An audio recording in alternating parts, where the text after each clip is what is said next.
The station's mission statement specifically says that it supports peace, equality, social justice, and ecological friendliness. So it is part of the station mission to try and minimize our impact on the environment. It's kind of in our DNA.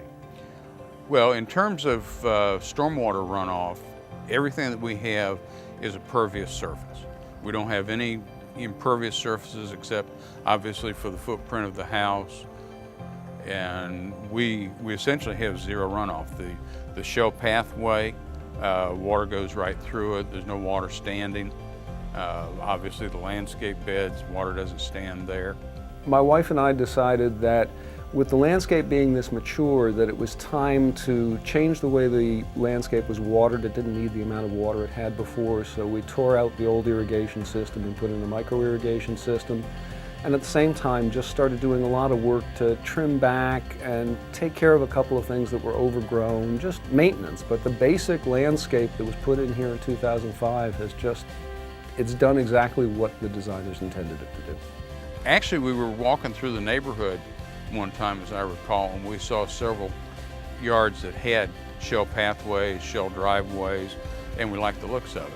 And it's kind of unique too, because all this is essentially fossilized shell.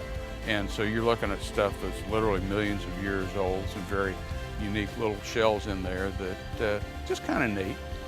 Well, to the station, it's just one other thing.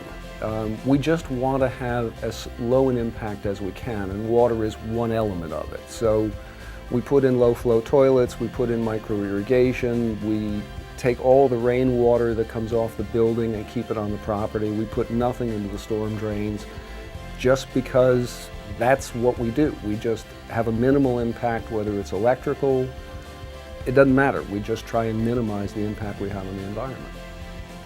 We had an opportunity to get several rain barrels.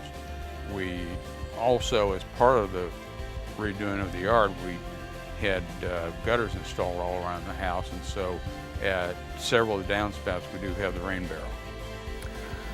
The swale is an area in the front of the building where we have a lot of water that runs off the building, and we didn't want to run it into the storm sewers. It'll end up in the bay, and there's just no good reason to do that. And so the architect that designed the building dug what is essentially a valley.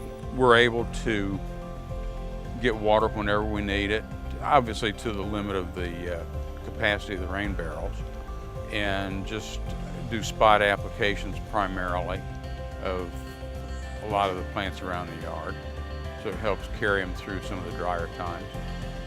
We separately meter the water for irrigation at the station, so we know exactly how much we use, and we try and take that to zero, because why not? The whole thing is just designed so we use as little city water as we can.